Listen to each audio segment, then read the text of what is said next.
Agora, uma notícia triste: o ator Pedro Paulo Rangel morreu nesta quarta-feira aos 74 anos de doença pulmonar obstrutiva crônica.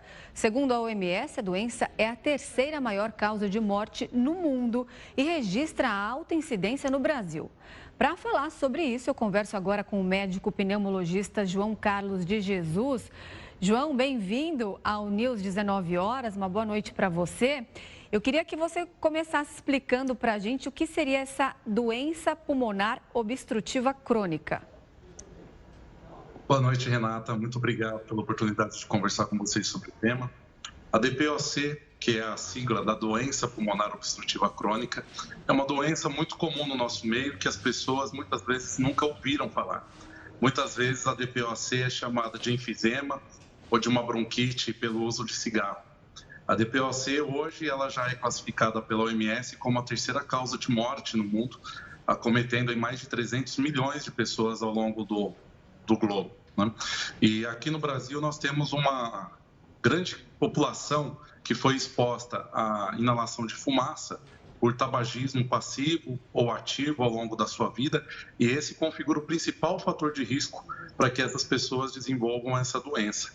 A DPOC ela é marcada pela destruição das membranas pulmonares, onde formam os chamados enfisemas, que são como bolhas, onde o ar fica aprisionado e não consegue entrar e sair dos pulmões, fazendo com que a pessoa passe a ter alguns sintomas inicialmente pouco significativos, como tosse, produção de catarro, e que ao longo da doença vai se tornando mais importante, gerando dificuldade para respirar aos grandes esforços, até que passa a ter uma dificuldade para se realizar pequenos esforços, como tomar banho, pentear os cabelos ou simplesmente respirar em repouso passa a ser uma dificuldade. A gente pode dizer, João, que muitas pessoas têm essa doença e nem sabem? Sim, com certeza, né? Existe um grupo internacional que é chamado de GOLD, né? É uma iniciativa global de alerta sobre a DPOC para pessoas, pacientes, médicos se lembrarem da existência dessa doença. Quando uma pessoa tosse com frequência, quando você passa a ter dificuldade para eliminar catarro diariamente, né? A produção daquela secreção esverdeada, amarelada, sem um motivo claro, associado a uma pessoa com mais de 40 anos de idade, que foi fumante, né? Ou teve exposição, ou tem a fumaça, essa pessoa pode manifestar a DPOC em algum momento da vida, principalmente com o envelhecimento. Existe uma característica individual, né, de cada pessoa que tem uma relação com a sua genética. Algumas pessoas vão ser mais suscetíveis ao desenvolvimento da DPOC e outras menos. Então, é comum no consultório nós termos aquele argumento de que eu conheço alguém que fumou por muitos anos, né? Eu conheço aquele velho que fumou a vida toda e nunca teve nada. Existe essa pessoa, mas também existe aquele jovem com menos de 40 anos que fumou por pouco tempo e evoluiu com uma forma grave de enfisema pulmonar e passa a precisar de um suporte de oxigênio, de medicamentos frequentes e, às vezes, até de transplante de pulmão. Então, existem os extremos. A maioria das pessoas vai ficar ali na média, que por volta dos 50, 60 anos, passa a ter uma limitação para realizar atividades simples do dia a dia, como uma caminhada, e então passam a se preocupar que algo está errado. Não conseguem mais desempenhar as atividades do dia a dia e, às vezes, alguns sintomas são mais chatos. Por exemplo, a tosse com o catarro pode se tornar desconfortável socialmente, né? Às vezes, durante o trabalho, junto com a família, há aquela necessidade de se retirar para ir ao banheiro, para eliminar essa secreção, fazer o toalete que nós falamos, né? Bom, você já alertou a gente aí dos sintomas, mas o que eu quero te perguntar também é o seguinte, a gente pode dizer que a maioria dos pacientes é fumante? Ou também existem aqueles casos das pessoas que tiveram muito contato com poluição, algumas determinadas substâncias podem também pegar a doença? Sim, a grande maioria das pessoas são fumantes ou ex-fumantes, mas dependendo da região e da cultura local, a inalação de diversas fontes de fumaça pode levar também à instalação da DPOC.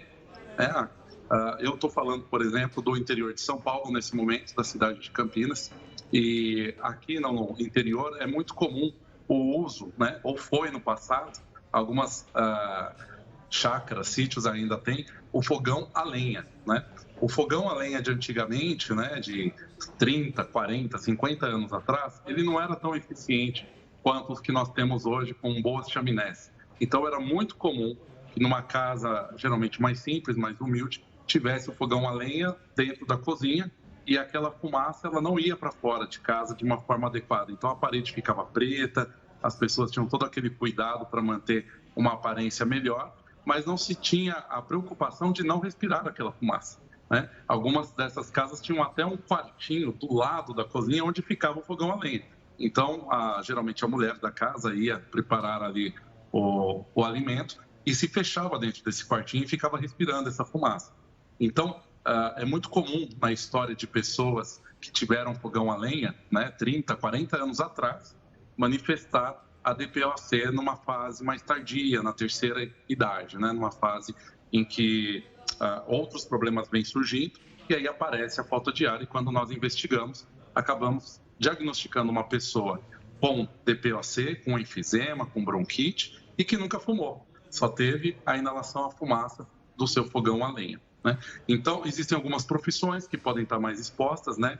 É muito comum, por exemplo, fabricantes de carvão estarem expostos, né, à inalação contínua de fumaça, mas é importante lembrar que a poluição das grandes cidades também afeta negativamente o nosso pulmão. Então, há alguns estudos que mostram que o simples fato de você ficar muitas horas exposto ao trânsito, ali na via, né, respirando aquele ar próximo das grandes vias cheias de poluição produzidas pelos próprios carros, já é equivalente a como se você fumasse de 3 a 5 cigarros por dia, que a longo prazo vai levar à destruição do parênquima pulmonar e vai manifestar essa doença que se chama DPOC. Bom, você falou aí que existem vários graus da doença, mas qual é a forma de tratamento? Existe também alguma indicação cirúrgica? Olha, hoje nós trabalhamos muito com o uso de medicamentos para que você tenha um ganho da capacidade pulmonar, pois ao longo do adoecimento é isso que se perde. E com menor capacidade pulmonar, você tem uma redução do desempenho das atividades do dia a dia, da oxigenação, levando a uma sobrecarga cardíaca, pulmonar e de outros órgãos, né? E com o uso de terapias inalatórias, é possível melhorar essa capacidade pulmonar. É muito importante também a fisioterapia respiratória, que são manobras que os fisioterapeutas especialistas apresentam aos pacientes, os auxiliam, os treinam, para que eles consigam ter um ganho de massa muscular e expansibilidade dos pulmões, para conseguir compensar essa perda que ocorreu pela exposição à fumaça. Em algumas situações, mas aí já são situações menos comuns, é possível considerar a cirurgia para ressecção, para retirada de algumas bolhas que são maiores, que podem oferecer outros riscos para os pacientes, mas não é habitualmente uma terapia utilizada. No passado já foi muito mais usada.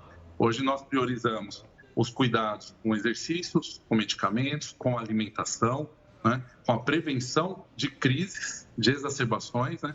Infelizmente, o Pedro Rangel ele passou por algumas crises ao longo aí da fase de DPOC que ele vivenciou ao longo da vida e agora ele teve uma exacerbação que foi mais grave e ele não conseguiu sobreviver. E a cada crise da DPOC, a cada exacerbação, a função pulmonar ela declina e há uma dificuldade para retornar ao nível que ela estava antes dessa exacerbação. Então, nós lutamos com todas essas terapias e na prevenção, na profilaxia de novas crises.